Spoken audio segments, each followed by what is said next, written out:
a Spanakopita. I have some spinach.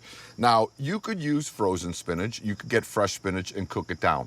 The most important thing, though, is that you wring out your spinach. We put it in a towel, and then we wring out any moisture that is in there. Next thing I'm gonna do is I'm gonna chop up the spinach, and it is chopped and good to go. I have some fresh dill. Stems, leaves, fine mince, that is gonna go in. A half a cup of dill and flat leaf parsley. To that, I have 2 scallions that we just minced up.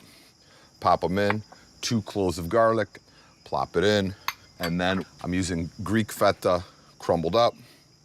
Everybody in the pool. This is a move my mom didn't make. I put an egg in mine. I think it just gives it a little better consistency. Egg goes in. A little bit of salt, couple turns of cracked black pepper, couple turns of fresh nutmeg with my fancy nutmeg grinder, and then just maybe like a teaspoon of extra virgin olive oil. And this gets mixed up. So I just have some toasted pine nuts here. All right, so our mixture's made. Great. Now we have to start working with the phyllo. So we put down our first sheet. I drop it. You put your towel back over. And we're gonna butter our first sheet. I like to start from the middle and go out. I just think it's the easiest way to work. If something tears, if something breaks, if something cracks, it's fine. It's delicate, but you could see I'm just moving it around. It's not ripping, tearing, breaking. Just, you gotta commit. So put another sheet on top. So now look, this is the big version. We fold over, another layer of butter. Again, every time there is a fold or a layer, you add a little bit of butter. Now we're gonna take, scoop, put it in. So we did a fold, we give a brush. Fold again, give a brush. Again, brush. And you just keep working your way up. The most important thing with the butter is this is where the flakiness comes. As this bakes, it's gonna get flakier and flakier, and without the butter, it just would get dry. I'm gonna continue to fold these Spanakopitas up at the break. So I'm gonna put down my one pan, squeeze the other one in here in the corner, and we're keeping it off as whole as best we can. I put the lid down. 350 to 400 degrees is what we are looking to maintain here. And these are gonna take about 15 to 20 minutes or until they are golden brown. This is what I grew up eating. It's like celebration food to me. I mean, look at that. The spinach, the feta, the pine nuts. You heard how crunchy it was and creamy and delicious inside. Peppercorn-crusted steak with pimento creamed spinach. Okay, so I'm adding peppercorns and sugar to a plastic bag. And this is gonna be the crust on the steaks. So to crush them up, I just grab my trusty wooden rolling pin and just get out my frustrations. But I've been thinking ahead. And to save your ears, I already did it earlier. So I've got the peppercorns all crushed up. And for the steaks, I'm using Kansas City strip. You can do ribeyes, you can do fillets, whatever kind of beef you happen to have at your disposal. And I'm gonna start with a good sprinkling of kosher salt. And then I'm gonna put half the peppercorn and sugar mixture on the tops of the steaks and kind of rub it in. And then I'll flip them over and do the same thing. Kosher salt and the rest of the peppercorn and sugar mixture. So I've got a hot iron skillet on the burner. And I'm gonna put the steaks right in. Ooh, boy, oh boy. I love strip steaks for things like this because I'm gonna slice the steaks and they slice up really beautifully. So I have a pan going with some butter and really finely diced onion. And I'm gonna wilt a whole bunch of spinach, and that is why I'm using this enormous, enormous pan. Can you believe it? But the whole thing about creamed spinach is the spinach is wilted. And so you have to start with basically a mountain of spinach to have enough creamed spinach to serve, 4 or 5 people. All right, Alex, take a look at this spinach. It's shrunk. All right, so I'm gonna let that keep wilting and I'm gonna turn the steaks. Wow. How do they look? So good. I wouldn't say they're exactly crusted, but they're nicely They seasoned. look pretty crusted. No, they look good. Okay, so for the cream spinach, I basically cut a block of cream cheese into cubes. And then I wanted to spread out the spinach just so that cream cheese will hit the bottom of that pan and really start to soften. And to help it along, I'm gonna add some half and half, just a little bit, along with some garlic that I was supposed to add to the spinach earlier. But we won't tell anyone. It'll just be a lot more strong this way. Okay. Oh gosh, that cream cheese is just automatically softening. Look at this, Alex. It's mirry and wonderful. And it doesn't take a lot of cream cheese and half to turn it into a creamy spinach kind of situation. It looks so good. Okay, and then I wanted to add pimentos to this cream spinach. Paige, hush. Just to give it a little pop of color. You won't even know they're there, Paige, I promise. Yes, I will. All right. All right, this is just gonna keep getting softer and better. Sprinkle in some more salt and pepper, just for good measure. And a little pinch of nutmeg, which, trust me, you will miss if it's not in there. Ooh, delicious. Okay, so I think it is time to take the steaks out of the pan. Okay, I've got my platter, I've got my knife, and I'm not afraid to use either of them. I'm gonna slice the steaks. Okay, so to serve, I'm gonna give this beautiful cream spinach one more big stir, and then I'm just gonna use the tongs to make a big old bed. I mean, this is the kind of bed I want to sleep in.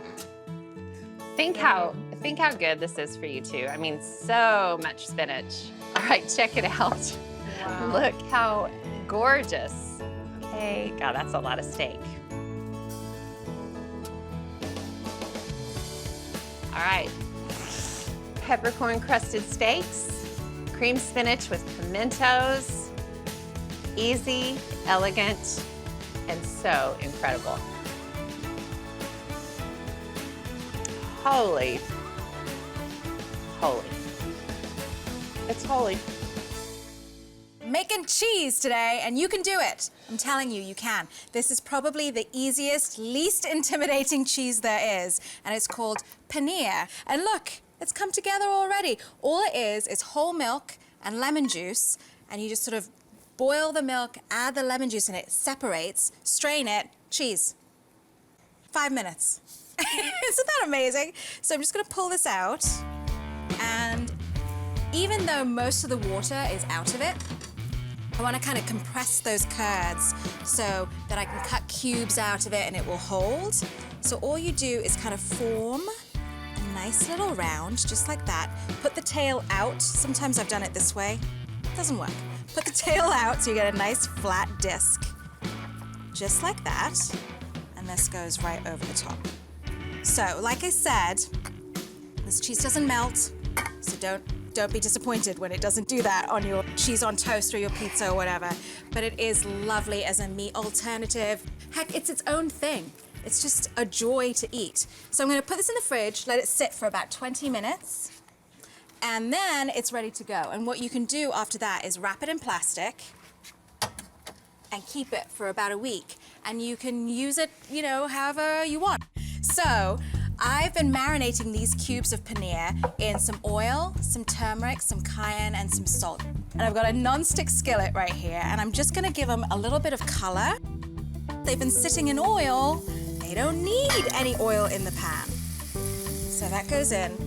And then just keep an eye on them so they don't burn. But they should just take a couple of minutes. So the first thing I'm gonna do, just to prep the rest of it, is to dice up an onion. And then I'm gonna do my serrano pepper. This is for flavor and for heat. If you can't handle that heat, just take the seeds out. Beautiful. Okay, let me check on my cheese. Look at that. Beautiful golden brown.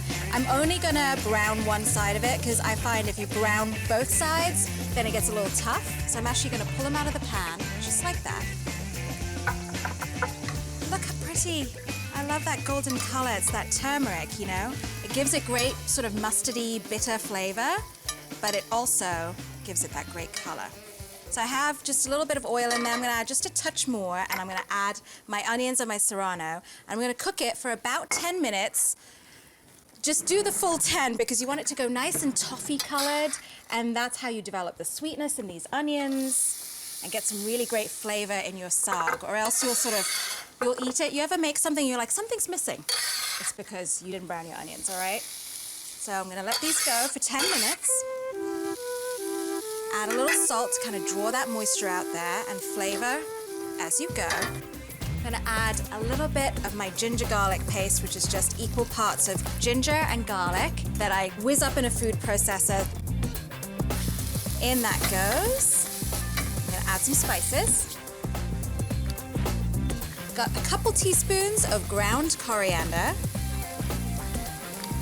a teaspoon of ground cumin, and then half a teaspoon of garam masala.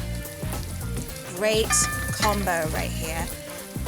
And I can already smell them, my goodness. Whew. So I'm just running my knife through the spinach so that it's nice and easy to eat and you don't get any in your teeth. This goes in, little salt, some of that water, and I'm just gonna let that cook, and that curry is oh so close to being done. And I'm just gonna add some yogurt to it to finish it off. I turn the heat off so that the yogurt won't break up. I'm just gonna stir it in. And then I'm gonna add the cheese in here. So this is the cheese I made, marinated it in turmeric and cayenne, and then seared off so that it still had some nice texture in there. It doesn't go soggy in this curry. And that's done, you guys. I am making the softest, fluffiest egg bites ever, and then sliding in some spinach and pepper confetti. They're really easy to eat and so ridiculously easy to make. I just whiz a bunch of stuff in a blender and bake. I'm starting with 6 whole eggs in my blender, and I'll combine them with 1 cup of shredded Fontina cheese, which is really creamy and mild. Mozzarella would work too. And half a cup of cottage cheese and a 1/4 cup of half and half. So this will be a smooth, eggy base to catch all the veggies. Okay, I'll blend this up until it's smooth.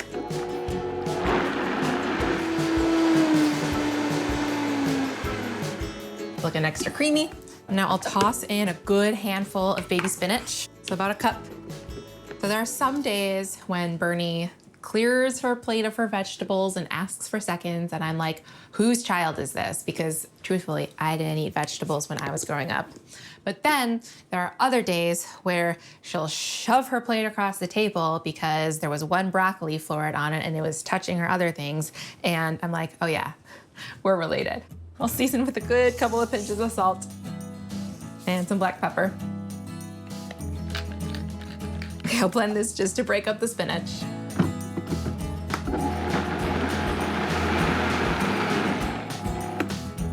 All right. I like to bake these in silicone molds. Number one, it makes them really easy to remove when they're done baking, but it also allows the texture of the egg bites to be really creamy. I will divide this mixture evenly between the 12 cups. One day recently, my mom came over and made spinach cookies with Bernie, and Bernie loved them. They were just piles of spinach and cheese baked into the shape of cookies. Sometimes I feel like getting kids to eat vegetables is more about the marketing. If I need to resort to this, I'll just call these cupcakes. And now for some added veggies, I'll chop up some rainbow bell peppers. I'll cut off the stems and get the seeds out and then chop them in half and then into tiny strips. And then crosswise into little bits of confetti. I just got Bernie her first sharp knife for her birthday. So now I'm trying to teach her knife skills, teaching her the joys of uniformly cut vegetables. It's so fun. I'll sprinkle these in, a few of each color in each cupcake. These look like a party.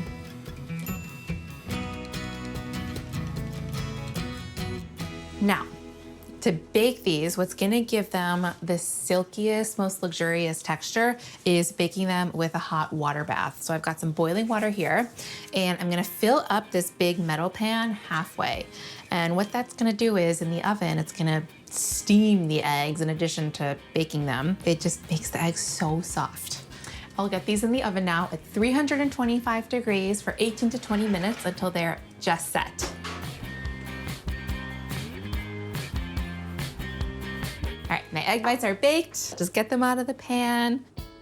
They're so soft and jiggly and so cute. Just wanna eat this. I like finishing these off with yogurt and herbs and crushed red pepper, but I know for a fact that my child is not gonna want that. So I'll decorate a couple of these and then leave a couple of them undecorated. All of them get a bit of flaky salt because that tastes good. And Bernie gets down with flaky salt. I'll dollop a few of them with some yogurt. A couple of herbs. I've got some fresh parsley and cilantro. And lastly, a little crushed red pepper, just a little. Hee-hee. So cute. I'm going in. Those are so rich and creamy. Delicious. I think the kids are gonna think these are excellent. Spinach and mushroom stuffed shells, right? It's cheesy, it's got the regatta filling, got everything, but you gotta start with the stuffed shells. And my man Jeffrey here is par cooking them to super al dente because they're gonna cook a little further. We're gonna do a little ice bath here to stop the cooking immediately and then dry it off properly here on a paper towel lined sheet. I'm doing mushroom and spinach, something you don't see a lot. Usually it's just the ricotta cheese, a whole bunch of parm, a whole bunch of mozz and red sauce. But we're gonna start with the beautiful, nice cremini mushroom duxelle here with some shallot. All right, we're gonna get that nice caramelization on there, that deep umami flavor, bring it out. A duxelle, meaning a mixture of shallots and mushrooms, usually pureed together. You find it tucked into beef Wellington or in a mushroom soup. Once we're like at the color we want, we can hit it with a little salt. And next comes the spinach part and a whole boatload of spinach in there, kind of tamper it down. It takes so much spinach. Right? I'm paying an homage to the classic stuffed shells, but like, what do I want in there? Something a little more hearty, a little more flavorful. All right, you're gonna see this wilt down quite quickly. You wanna cook through all that water that the spinach holds on to, let it evaporate. Next, we'll start, while this is going, Jeffrey, good job. Let these cool down before you stuff them. We're gonna begin our ricotta mixture, and we just have some whole milk ricotta cheese that sometimes you gotta strain a little bit. Of course, we have to get some mozz in there. Come on. Boom. Whole milk mozzarella, a little fresh grated parm, some just nice fresh basil right up in there, some salt. We'll taste It's the this mac as we cheese go. method. You gotta have different cheeses. And right? look at this, something you usually don't find in stuffed shells. Little pignoli, Pignoli. little pine nut, little extra level of flavor and texture, Jeffers. texture. Little pepper. Do you use pignolis or pine nuts, which are infinitely cheaper? We don't use any. Lorenzo is severely allergic to pine nuts, so there you I go. don't get to That cook with helps. them. So I can't bring this home, but I can bring it home to my belly right now. So you let this cool down, obviously, a little more, but for the sake of time, we're gonna scoop all that Scoop and loop. wonderful duxelle and spinach with the shallot in there. We caramelized it. Do you blitz Again. it? No, you just spin it. No, You're not blitz spinning it, man. We're gonna use our power here, Jeffrey. Now, Yeah, what are we doing? can properly mix this. Do we have a bag? No bag, man. We're gonna spoon it in there, No, it's fine with me. right? Nona style. No. So we're gonna mix this. Nice. Look how It's a verdant. nice chunky filling. I love the texture vibe. All right, we're gonna take these par cooked shells. So you got a Can I spoon help there. You this? can help me. We'll do a couple of them here, and just like that, not overstuffed. And just like that. And just like that, we have stuffed shells. Just give me a couple. I got some more ready to go here. Okay, you ready to go? Look at that flavor. I mean, that is just like, do that with the lasagna, you're winning. Now we have a tray ready to go. Look at all those beautiful Oh, little they're babies. perfectly lined up, unlike ours. I'm just gonna pour some right into that pan we used, okay? Just I kind of love on the a bottom. one pan, not having to do a bunch of dishes here. It's like too This much. is the People get one-pan crazy. plan. This is the original. We're gonna line them up all in a row, all right, just like that, in like a nice circular, centrifugal, right? Concentric, not centrifugal, in a concentric circle here. This is a very pretty dish. It is very. And again, using the brazier here, you serve it directly in this dish. You do everything in this dish. All right, now we got a little more cheese, but again, don't cover it up. You gotta have a little cheese. I'm gonna do a little more sauce first, actually. Just kind of fill in the gaps, just like that. Again, enough sauce, right? Proper ratios, where you're not losing any of the flavor or the visual. Those lovely stuffed shells just around there. And guess what? Katie, no oven necessary. Oh, Stove, really? top, cooking only. It looks like a baked dish. Yeah, You totally. always think baked stuffed shells. Exactly. Not this time. We're doing this all stovetop, keeping it simple, right? A little parm on top, right? And now we can cover it, Jeffrey. Let it simmer for about 10 more minutes. Let those pasta noodles cook all the way through. And here we are. Oh, la la. That is gorgeous, isn't it? Unlike any other stuffed shells I've ever seen, this is some fancy pants stuff. Then, of course, you can hit it with that. Yes. And this is gonna stay warm for quite some time, too. Especially in that cast iron pan. Yep. And then you can plate it nice with some, just a couple basil leaves torn around. Great brunch dish, don't you think? I'll have it any time of day. By the way, it really it could be like a cousin of a shakshuka with some poached or fried eggs. Oh. Wonderful. Wow. That looks gorgeous. Right? No digging around for a compose. You're not like hitting it with. Look how happy Katie is. It's a burn the roof of your mouther. Yeah, there's no turning back. Once it's. I feel like, Katie, are you gonna put kale in here instead of spinach? You can though. Good, right? I think spinach is right at home though. I'm because- having a moment, okay? So comforting. This is so good, Jeff. I mean, stuffed shells used to just be like, oh, stuffed shells, they're good.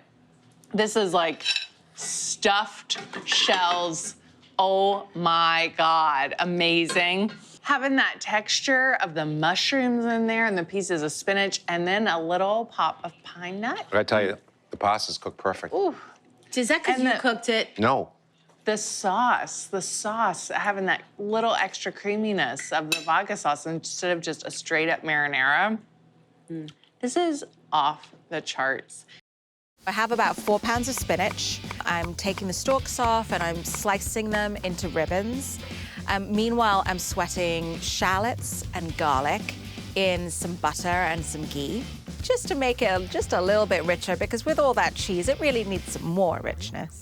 I add the spinach, toss, toss, toss, cook it more and more until all the water evaporates. I'm gonna add a little bit of nutmeg too, and that kind of sets it apart from the Greek-style spinach pie.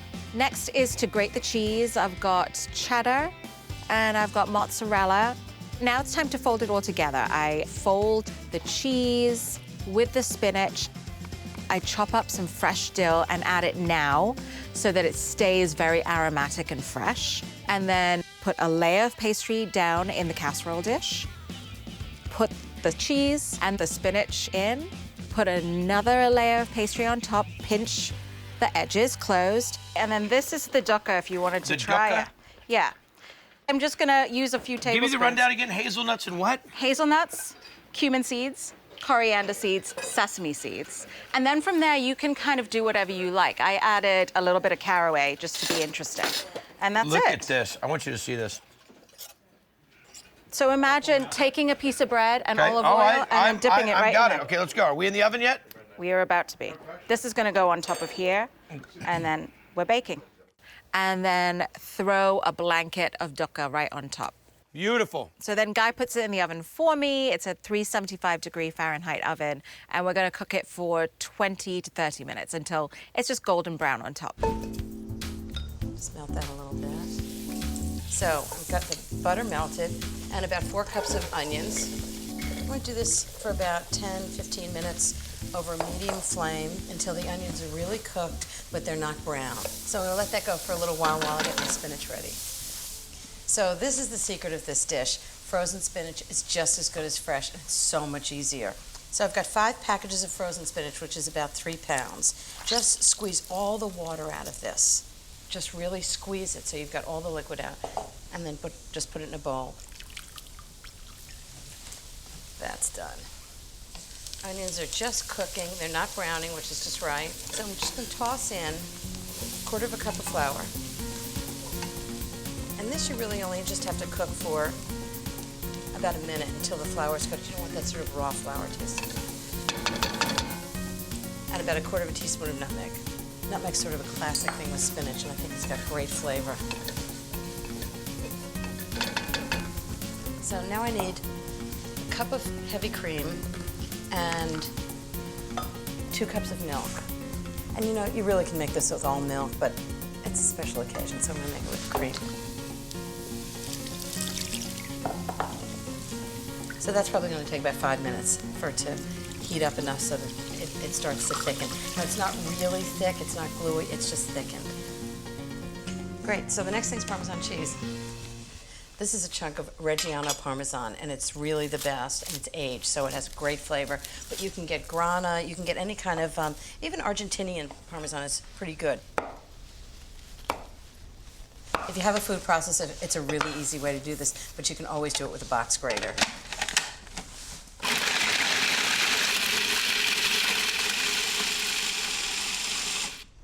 Presto, grated Parmesan. So now I'm going to add 1/2 cup of grated Parmesan. This is a 1/4 cup measure, so I'll put 2 in. A tablespoon of kosher salt. And a teaspoon of freshly ground black pepper. And the last ingredient is spinach. So I'm just going to break up this spinach and put it in. And take it off the flame. Just mix the spinach in. Wait till you see how this all comes together. Watch, all this spinach is going to absorb all that wonderful sauce. And that's why you take the water out, because at this point, it would be like soup if you didn't. Okay, into my pan.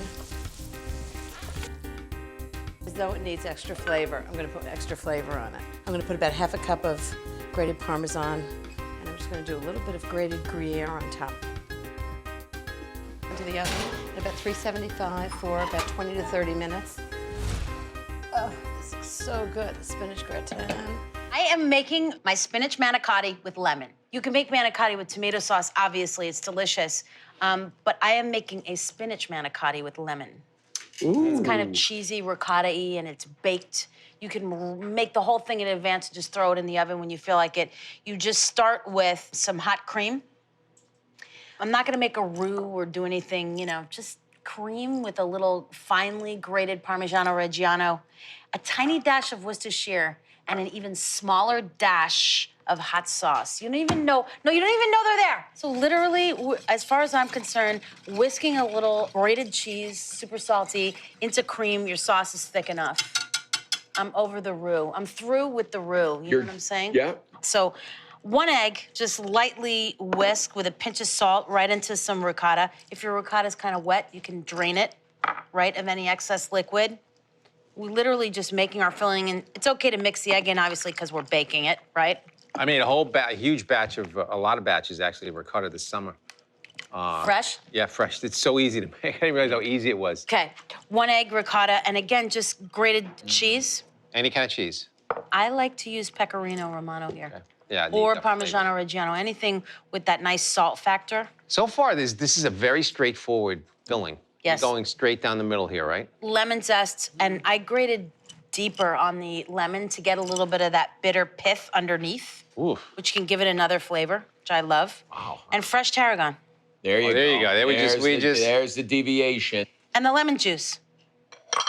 In with the ricotta, tarragon, and that cheese. And this is really, and it's nice and thick. You've got that egg in there, making sure it's like a little insurance policy that it holds together. And you just want to mix this nice and easy. Now, I've got some fresh sauteed spinach here, and I'm going to mix that in. I'm saving a little bit of the sauteed and drained spinach to top when we're finished. Do you season the spinach? You put salt on it? Saute it in a little bit of olive oil, salt, pepper. So it's its own animal when it goes in there, you know? All right, and half a teaspoon of ground allspice. Ooh, that's a lovely touch. A little bit like when you put that tiny dash of nutmeg in cream spinach. Yes. Right? The warm spice just wakes it up a little bit, but you don't even really know it's there. It's that, why is this so much better than what I made? And the answer is, because I watch the kitchen and I make what they make. And then we just literally fill and go. Alex, can you make these ahead of time and freeze them? You can totally make them ahead and freeze them, but there's a lot of dairy in here, right? There's Oh, you cheese, gotta the be careful. ricotta. Yeah, yeah. So you want to really wrap them tightly because these will take on any other aromas of anything around them in the freezer. So could you lay them on a flat in a sheet pan and wrap it up really, really, because this is great to like, You could freeze them right like this, rolled up. great, just shove it in the oven, right? Oh, So you just roll it over, and then, you know, it's almost like, I always say it's like you're an eagle and you're landing on a branch. Caw-caw! On a cliff, right? Oh, And you just give it the, oh, you kind of liked it, come on.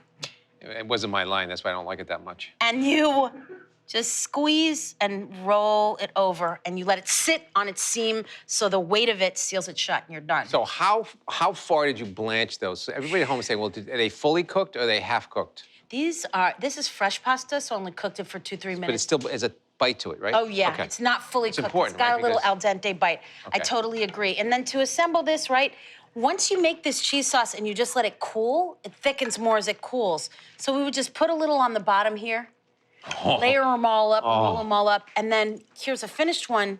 We just put the sauce on over top, right? That's right. Reminder, the cheese, right? That Manicotti. cream. The cheese, the cream, this is making me so hungry. Right? All over top, right? Can you just imagine this baking and bubbling away in the oven? I mean, I'm stop imagining it. there's one in there now. Yeah, I Yeah. don't think I need to stretch I my don't- imagination. I that need a far. bite of It's that right there. away. So I'm gonna put this in the oven and bake it for about 15 to 20 minutes at 350 degrees. Ooh. So good, right? Man, tree fitty. Oh, yeah. Can I get that door for you? You got it? Okay. Let me see. Oh, look at See, this Martin. gorgeousness. Man of God. Oh, my man of God. Yeah, so simple. And then just that little bit of spinach I reserved for the top is just nice. It's kind of like maybe- Coloratura, you know? Yeah, a little reminder of what's inside, a little bit of freshness, because I don't really want to add any more flavors here. I've got tarragon, I've got spinach, I've got lemon, I've got enough bold flavors. And then, of course, GZ, because you're here, some pecorino. So We're lucky. gonna Why go we with get the along. great. Oh, Hey, that's good luck. Is it? yep. Yeah. Okay, Like good pigeons. chat. All right, and then all that's left to do is taste. Of course, you always want the one on the end. It's Yeah, kind of like that the one edge of right the there. lasagna, right?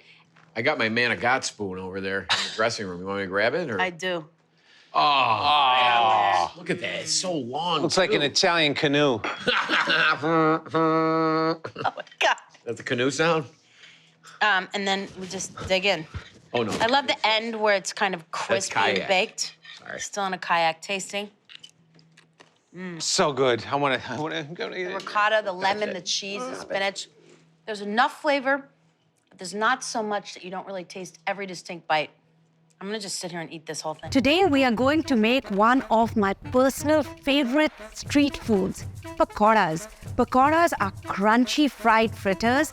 There are many different versions across India.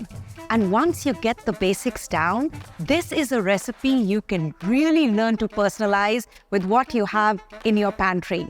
I am using baby spinach and will be serving it with fresh cilantro mint chutney to dip them in. Hi everyone, I am Maneet Chauhan and this is Maneet's Eats, where I break down how to make the best Indian dishes from the market to the dinner table. But hold on, before we get to the market, take a moment to subscribe to Food Network's YouTube channel.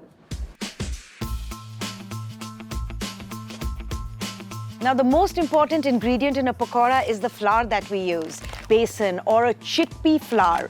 This has a wonderful roasted flavor to it and has no gluten, so it's absolutely delicious. You need to make sure that you cook this through and through to get the best flavor. So one of the most important ingredients in a pakora is chaat masala. Chaat masala is a blend of spices, which in my books is the ultimate finishing salt. It has roasted cumin in it. It has that really sulfuric, funky, delicious, umami-ish taste of black salt, which makes it really nice and savory. In India, chaat masala is pretty much used on everything. You make a salad, chaat masala goes on top of it. You are finishing pakoras, chaat masala goes on top of it. This is the ultimate finishing salt. Now that we have all the ingredients for the pakora, let's start getting ingredients for the chutney together. It is a cilantro mint chutney with mango in it. So for the mango, we are going to be getting this mango pulp. If you can't find mango pulp, just get some fresh ripe mangoes or get some frozen mangoes from the frozen fruit aisle. Now we have all our ingredients together. Let's go ahead and make some pakoras.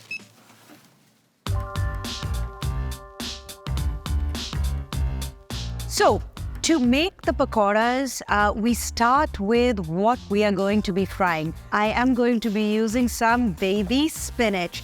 Now, you can use any greens, any vegetables that you want.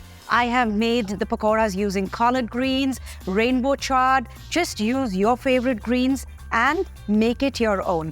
So now with the baby spinach, I am going to go ahead and roughly chop it, not too fine. You still want to taste the spinach when you are biting into the pakora. So as you can see, easy peasy.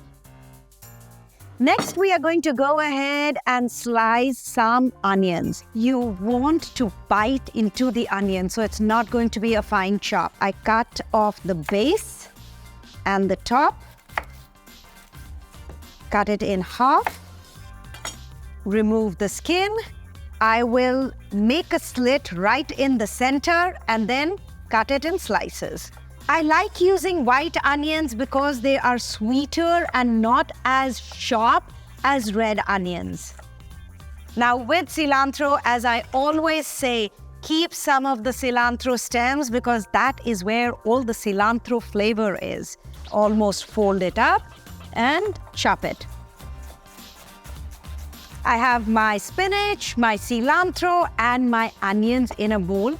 Next, add some ginger garlic paste. Equal parts of ginger and garlic which have been blended with a little bit of water. In this goes. I am going to add some besan or chickpea flour. And I'm going to be putting a touch of rice flour. Now what rice flour does is that it gives it a little bit of the crunch that we really want in a fritter when it is deep fried. You know, you bite into it and it's that textural contrast. Next, go in the spices. So I'm going to grab my masala dabba over here. Just the smells of spices, so beautiful. Going to add some salt. I'm going to add some turmeric powder to it. So turmeric not only gives it a little bit of that beautiful golden hue, it also gives it a brightness. I'm going to be adding some garam masala. Garam masala is a blend of different spices. Think of warming spices like cumin, coriander, star anise, cinnamon. These are all of the different spices that go into the garam masala. There is a little bit of the Kashmiri chili. Now, Kashmiri chili is one of my favorite chilies to use in Indian cooking. It is almost like paprika, but has a little bit more of that heat to it. The next spice that I'm going to add is chaat masala. And then I'm going to be adding a little bit of kasuri methi or fenugreek leaves. Now, I am going to get in and mix the whole thing. The first step is you just mix everything together. Make sure that all the spices, all the ingredients are coming together. Just massage those flavors in. I just like using my hands. You get a feel of what you are doing. Next, you slowly add water to it. So slowly the water goes in. So when you are making pakoras, you cannot make this batter and let it sit. You have to make this and fry it immediately. The reason being that if you let it sit for a little bit of time, the onions will start releasing water. and this batter is going to get very watery. Now over here, I have oil heated to 350 degrees. Make sure that it is not too hot, because what will happen is that the outside of the pakora is going to be burnt while the inside is going to be raw. So 350 degrees is the best temperature. Now, what you do is with your hands, you just go ahead and make small morsels and put it, so in it goes. So with pakoras, you're waiting for it to fry for around 3 to 5 minutes till it's nice and golden brown. Really depends on how many pakoras you're frying in a pot. Over here, it's important to control the temperature. What we're looking for is a beautiful golden brown fritter. Now, pakoras are so easy to make. As you see, it took us just a few minutes. So whenever we would have unexpected guests coming home, pakora was the one thing that mom would make because it's easy to make. You have all the ingredients at hand and you can just quickly whip it up together. Just look at how beautiful and golden brown this looks. You remove it from the oil. Now, as soon as you take it out from the fryer, you have to sprinkle it with some of the chaat masala right over here and be generous with it. These look beautiful. So what these fritters or pakoras need is a nice dipping sauce. And I am going to be making a mango mint cilantro chutney. Chutneys can be cooked, they can be raw, they are usually seasonal, and they are the perfect accompaniment to take a really good dish to new heights. So over here, I have some cilantro leaves which go in the blender. Then we put in some mint leaves, some Thai chilies. Going to put some lemon juice, some salt, and then I'm going to be putting some mango puree in this, and then we'll blend it. Your chutney is ready. This chutney is so versatile. I make cucumber mint sandwiches with this chutney in it. So delicious. Pile up the pakoras. This is such a party favorite. Whenever I have parties at home, I always make pakoras and people love it. I can never make enough of these because they disappear really fast. There, we have it. Our spinach onion pakoras with mint cilantro chutney. I can't wait to try this. So just a generous amount of chutney. This is absolutely delicious. The chutney is sweet, tart, spicy. It's got that herbaceousness which comes through mint and cilantro, and it's the perfect dipping sauce. And the exterior of the fritter, because of using the rice flour, has a crunch to it which makes it very, very craveable. If you make this recipe, please leave a comment and let me know how it turned out. Zucchini can be a little bland, but trust me, there's nothing bland about my baked spinach and zucchini. It's got lots of great flavors in it. So I'm starting with about a pound of zucchini. You want to choose zucchini that are about the same size. You don't want like big, thick zucchini because they get kind of woody in the middle. These are really small and just really tender. And I sliced them all about a ½ inch thick. I've heated about 2 tablespoons of olive oil in a pan. I'm just gonna put the zucchini in. Okay, so that's a pound of zucchini, and I've got 6 scallions I've chopped up. Put them all in, and give it a little stir. So I'm just gonna saute this for about 3 minutes, just until it gets softened a little bit. In the meantime, I'm gonna prep the garlic. So I've got 2 cloves of garlic. This is the way a chef once taught me this. Is if you smash the garlic, you get the best flavor from it, and it's really easy to chop. Just like that. And just cook this for 1 minute. I never cook garlic for more than 1 minute, otherwise it gets that burnt flavor. You want it just like a hint of great garlic. Okay, I'm gonna turn off the heat, and next is spinach. And I'm gonna use frozen spinach instead of fresh. It is so much easier, and it's really good. So I've got 2 10-ounce packages of frozen spinach that I've kind of pressed out most of the water, but you don't want all the water pressed out because otherwise it gets really dry. So there are very few vegetables that are better frozen, but this is one of them, spinach, as opposed to huge piles of fresh spinach. Just stir that in. Okay, next is a cup of cooked basmati rice. I just follow the directions on the back of the package. Just give some substance to the dish.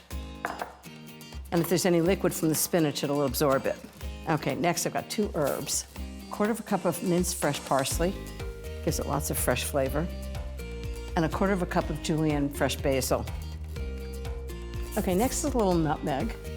Just great with this dish. Just a hint of it. 2 tablespoons of lemon juice, because I think everything needs a little acid. It kind of wakes up all the flavors. 2 teaspoons of salt. May seem like a lot, but this vegetable's a little bland and you want the flavors to really pop. Sprinkle it around so it's well distributed. 1 teaspoon of pepper. This is a great make-ahead dish. You can put the whole thing together in advance and just throw it in the oven before dinner. Okay, give that a big stir. So for the custard, I've got 4 extra large eggs, 3/4 cup of heavy cream, a little bit of butter. I melted 2 tablespoons of butter that are gonna go right in. And you wanna whisk them in because if the butter's warm, you don't wanna cook the eggs. I'm gonna add 1/4 cup of Parmesan cheese. I'm gonna put more Parmesan on top. Okay, so that's the custard. So you can put this all in one big dish, but I thought it'd be so nice to put them in little individual cast iron skillets so everybody gets their own skillet. So I've greased the inside of it. I'm gonna get 6 skillets, so a 1/6 of the vegetable, just put it right in. I'm just gonna pour the custard right over the top. I'm just gonna top it with a little Parmesan cheese and some Gruyere. Just grate it right on top.